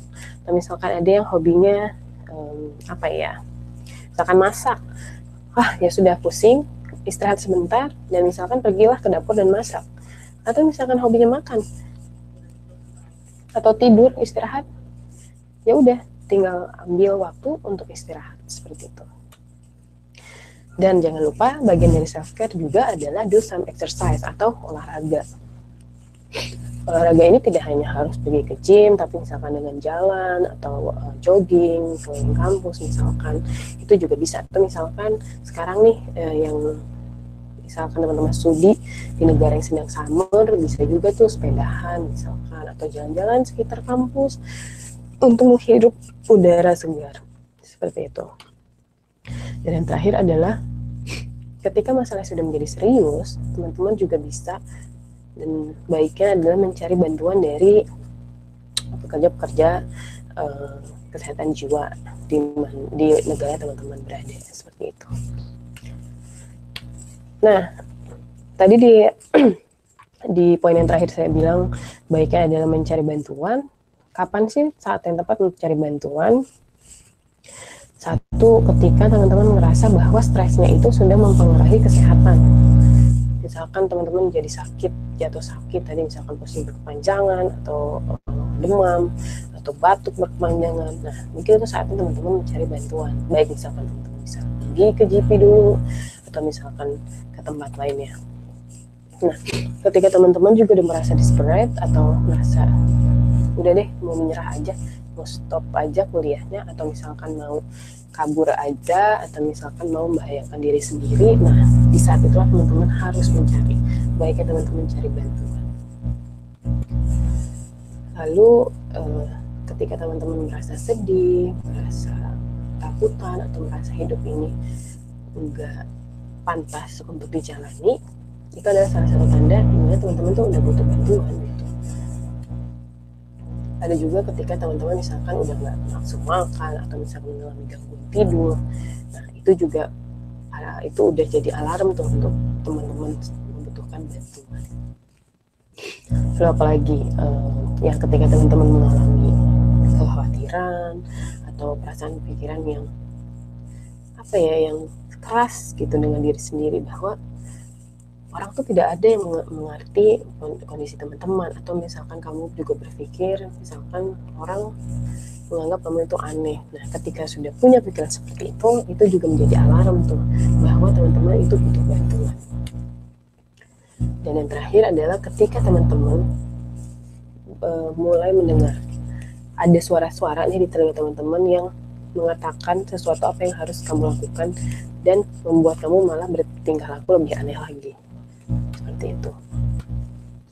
Nah, yang terakhir adalah ketika kita sudah tahu alarmnya bahwa kita membutuhkan bantuan, pertanyaannya adalah siapa sih yang bisa membantu kita? Satu, peer support group. Biasanya di kampus-kampus universitas di luar negeri ada beberapa yang memang memiliki peer support group. Artinya misalkan ada sekelompok mahasiswa yang bergabung di suatu wadah tertentu dan mereka memberikan kesempatan untuk menjadi tempat curhat gitu. Misalkan di Universitas X di Inggris gitu ya. Mereka punya let's say student association yang menyediakan jasa gitu ya, volunteer gitu untuk menjadi tempat curhat. Nah, atau teman-teman juga bisa googling nih, biasanya di negara-negara maju itu banyak sekali peer support group berkaitan dengan kondisi kesehatan jiwa tertentu. Misalkan peer support group untuk depresi, atau misalkan peer support group untuk anxiety, seperti itu. Nah, yang kedua adalah, seperti teman-teman juga bisa mencari bantuan dengan teman-teman dari Psychological Center Kamar Curhat PPI, AMIROP, seperti ini. Ini adalah wadah yang sangat baik menurut saya jika yang bisa membantu teman-teman yang sedang mengalami stres, atau misalkan mengalami kegalauan, atau misalkan mengalami masalah yang berkaitan dengan gangguan kesehatan jiwa. Jadi ini memang wadah yang tepat untuk memberikan bantuan pada teman-teman yang mengalami stres. Lalu jangan lupa, biasanya di universitas teman-teman studi di luar negeri, mereka memiliki mental health or counseling services. Ini bisa di bawahnya, misalkan Faculty of Psychology or Psychiatry, atau mereka langsung di bawah universitas. Nah, terkadang dan penelitian juga menunjukkan bahwa teman-teman yang berasal dari Asia itu biasanya memiliki resistansi untuk mencari bantuan ke mental health and counseling services di universitas. Ya, balik lagi yang seperti yang tadi saya jelaskan, itu mungkin berkaitan dengan adanya pikiran kita dari negara Asia, dari Indonesia, bahwa membicarakan masalah-masalah kesehatan jiwa itu suatu hal yang tabu. Kita tidak pengen membuka aib misalkan. Nah, itulah yang harus mulai di-challenge, bahwa dengan perginya teman-teman misalkan ketika butuh bantuan dan pergi ke counseling services di kampus teman-teman, percayalah bahwa apapun yang teman-teman ceritakan itu sifatnya konfidensial dan tidak akan sampai ke telinganya profesor misalkan. Dan ingatlah, fokus pada bahwa kita datang ke sana karena kita butuh bantuan dan kita butuh solusi, seperti itu. Jika teman-teman tidak merasa yakin dengan kerahasiaan data teman-teman di universitas, khawatir dengan posisi akademik, teman-teman juga bisa mencari mental health services di lingkungan publik. Artinya di kota teman-teman studi atau di negara teman-teman studi pasti biasanya ada layanan kesehatan jiwa, baik mulai dari tingkat primary health care atau misalkan di hospital. Yang pasti adalah jangan sampai malu, atau misalkan karena membicarakan gangguan jiwa itu adalah tabu. Yang penting harus dipikirkan adalah diri kita sendiri, well-being kita, kebahagiaan kita. Jika memang kita merasa bisa menyelesaikan masalah kita sendiri, it's good, it's fine. Tapi ketika tadi alarm-alarm sudah bunyi bahwa kita membutuhkan bantuan, teman-teman silahkan untuk mencari bantuan yang tadi saya sebutkan. Nah, seperti itu. Sekian dari saya mengenai coping stress dan pengalaman mahasiswa Indo di luar negeri. Mungkin saya kembalikan ke Mbak Desi, silakan.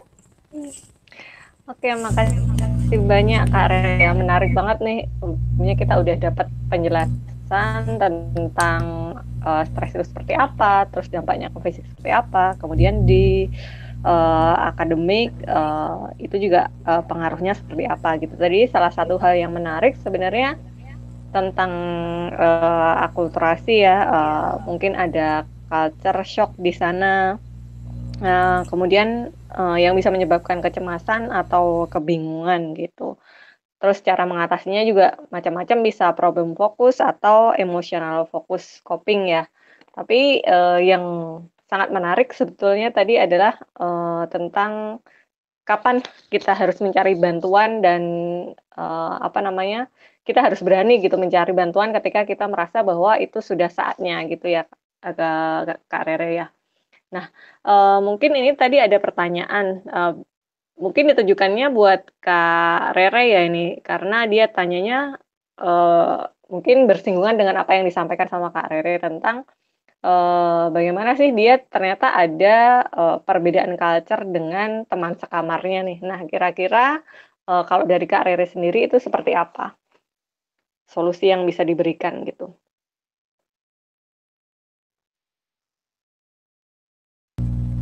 Halo, ya. Ya, terima kasih Desi buat pertanyaannya. Jadi misalkan ada teman-teman yang mengalami perbedaan budaya dengan roommate-nya ya.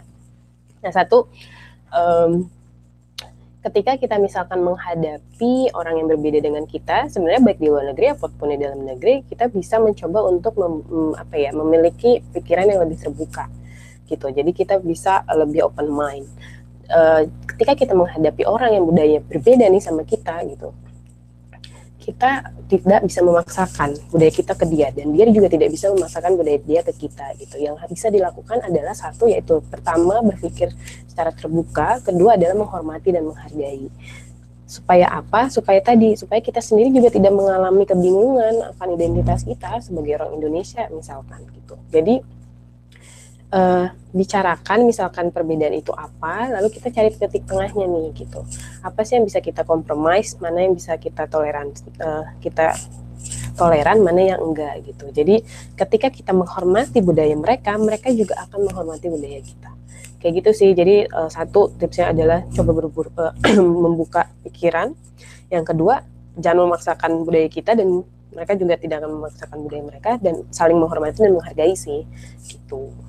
Yang penting itu adalah bisa dikomunikasikan dengan baik gitu. Kalau nggak ada komunikasi, misalkan saling menghindar, nah itu yang akan susah nih. Jadi mungkin kita bisa mulai untuk menjalin komunikasi duluan kayak gitu. Mudah-mudahan sih bermanfaat ya. Oke, jadi berusaha saling memahami ya Kak Rere ya, mungkin dengan orang lain yang berbeda budaya gitu ya. Ya. Nah, ini ada pertanyaan lagi selanjutnya, gimana caranya biar kita lebih percaya diri di culture yang berbeda gitu. Jadi mungkin selama ini ada anggapan negara kita banyak kekurangan atau seperti apa. Nah, memboost self confidence kita itu seperti apa gitu. Mungkin biar enak kita tanya sama siapa nih enaknya? Sama Kak Bandoro mungkin boleh?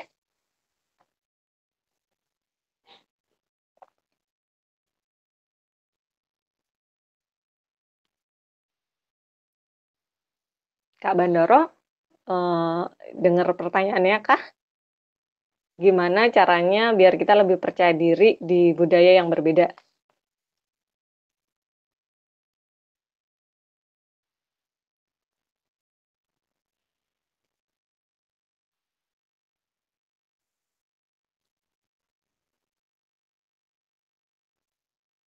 Atau mau dijawab Kak Rere? Kak Rere tadi sempat dengar pertanyaan.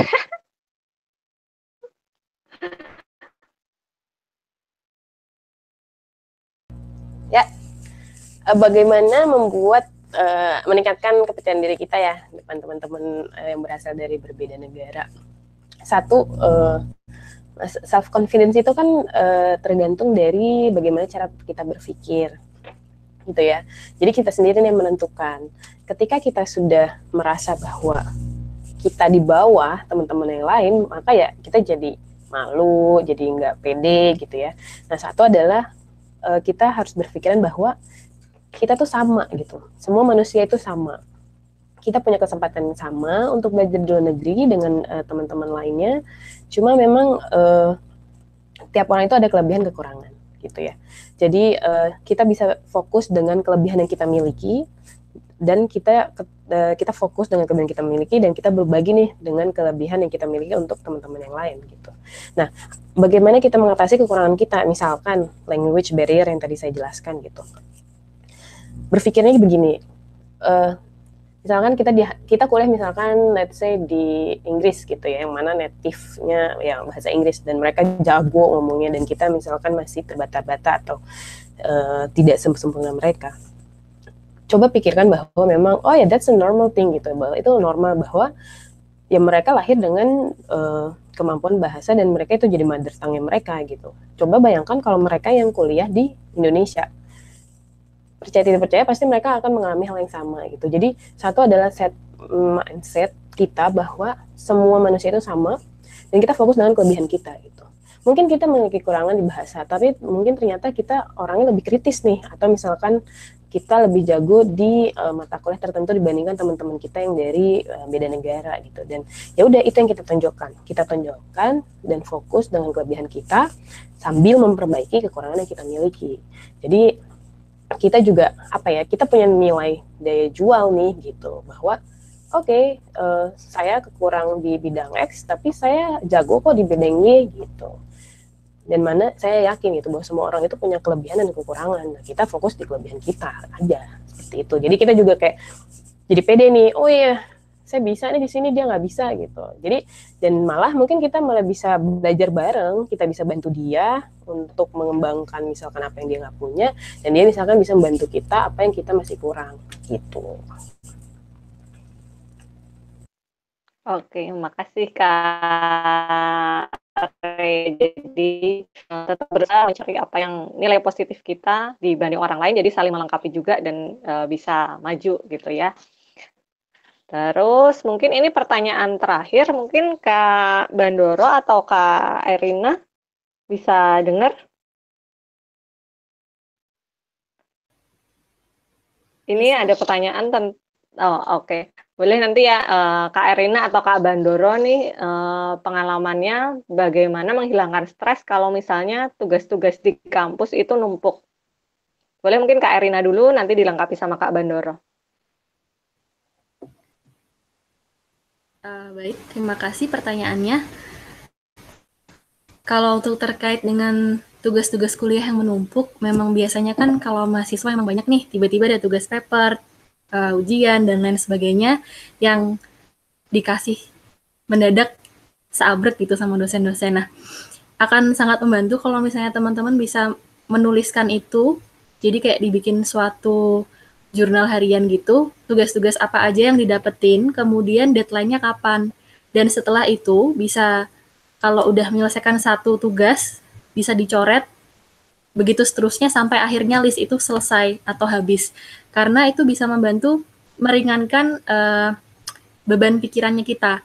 Soalnya seringkali kita nggak nulis, kita cuma memikirkan, aduh tugas banyak kayak gitu.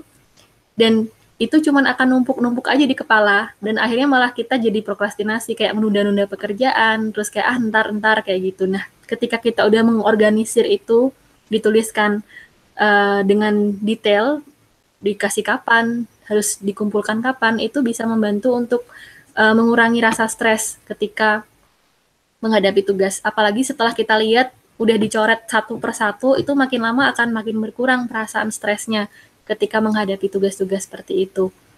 Kira-kira kayak gitu sih kalau dari saya. Oke Kak Erina, jadi salah satunya bikin list ya, nggak cuma dipikirin tapi dikerjain gitu ya tugas-tugasnya. Iya. Nah, mungkin Kak Bandoro mau menambahkan? Halo? Ya, Kak Bandoro mungkin mau menambahkan jawaban dari Kak Erina? Iya, jadi kalau menurut saya itu yang pertama kali kita harus ketahui penyebabnya kenapa sih tugas-tugas tersebut bisa menumpuk. Apakah pertama, tugas-tugas tersebut diberikan secara langsung atau tugas-tugas tersebut diberikan langsung banyak secara bersamaan, atau memang dari diri kita sendiri tidak bisa memanage waktu untuk mengerjakan tugas tersebut sampai akhirnya tugas-tugas kita menumpuk. Apabila jawabannya yang kedua, mungkin bisa dilakukan solusi dari Mbak Erina yang tadi, yaitu menuliskan beberapa agenda dan juga menuliskan deadline. Nah, apabila permasalahannya itu dari diri kita sendiri yang malas, atau memang kesulitan untuk mengerjakan tugas, kita harus yakin bahwa kita itu kuliah memiliki teman. Jadi jadikanlah teman itu sebagai tempat, tadi sudah dijelaskan oleh Karya sebelumnya, bahwa teman bisa sebagai tempat kita bercerita. Ceritakan apa yang kita alami, hambatan kita yang kita temui pada saat mengerjakan tugas-tugas tersebut. Apabila kita masih tidak mengerti, mungkin bisa diadakan yang namanya diskusi bersama atau menanyakan kepada teman yang dianggap lebih dianggap mumpuni dalam mengerjakan atau dianggap mumpuni dalam menyelesaikan tugas-tugas tersebut. Jadi bisa kita saling kerjasama, terus minta bantuan kepada teman tersebut. Terus yang kedua, jangan lupa juga kita harus melakukan hal-hal lain yang positif, di mana kita juga tidak melulu fokus kepada tugas-tugas kita saja, tapi juga kita bisa manage waktu. Selain tugas, kita juga masih ada kewajiban untuk beribadah. Kita juga harus memikirkan fisik kita, yaitu dengan cara berolahraga, makan yang teratur, dan sebagainya. Menurut saya cukup sekian sih, Kak.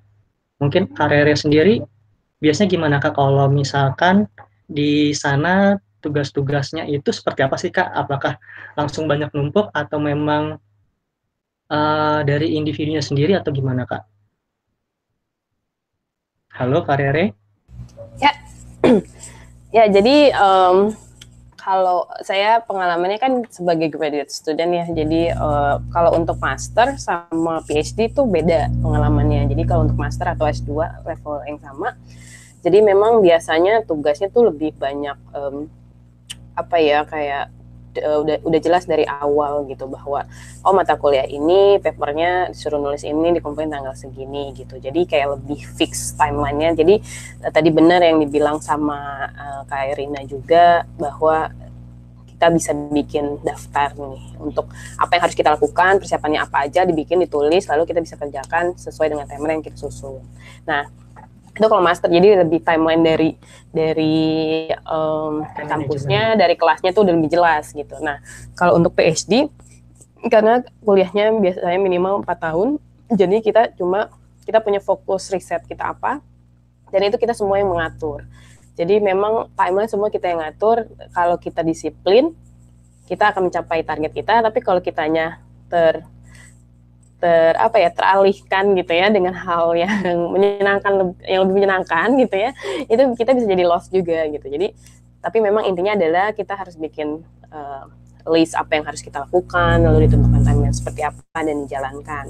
Nah, kalau untuk PhD yang masa studinya lebih lama, 4 tahun, tadi benar tuh yang dibilang sama Kak Bandoro, bahwa jangan lupa untuk care sama diri kita sendiri. Kita tidak hanya kuliah, tapi kita juga harus menjaga kesehatan fisik dan mental diri kita, misalkan dengan tetap beribadah, dengan menikmati hal-hal yang kita sukai, dengan berolahraga, dan juga misalkan bersosialisasi dengan teman atau dengan keluarga. Seperti itu sih. Oke, makasih buat kakak-kakak semua yang udah ngasih jawaban nih. Jadi saya juga ikut dengerin nih sebagai yang masih kuliah gitu. Jadi harus ada evaluasi diri juga gitu. Apakah emang kita nggak bisa mengerjakan karena manajemen diri, atau memang ya tugasnya banyak gitu. Jadi kita harus berusaha lebih baik gitu ya. Nah, mungkin udah cukup lama, kita tadi 2 jam dan waktu kita mungkin terbatas. Terima kasih buat semua narasumber kita hari ini, buat Kak Bandoro, Kak Irina, dan Kak Rere. Semoga apa yang disampaikan di diskusi online kali ini bermanfaat untuk teman-teman semua, dan kami juga memohon maaf mungkin selama tadi berlangsungnya diskusi online banyak terjadi hambatan ya karena jaringan dan yang lain sebagainya gitu. Mudah-mudahan diskusi selanjutnya bisa lebih lancar. Saya juga memohon maaf selaku moderator. Nah, untuk teman-teman yang mungkin masih ada pertanyaan atau ingin konsultasi, bisa tuliskan komentar atau nanti bisa cek di sosial medianya PPI Dunia gitu. Saya ucapkan terima kasih banyak atas partisipasi dari teman-teman juga yang udah bertanya gitu. Sampai jumpa mungkin di diskusi online selanjutnya. Gitu. Wassalamualaikum warahmatullahi wabarakatuh.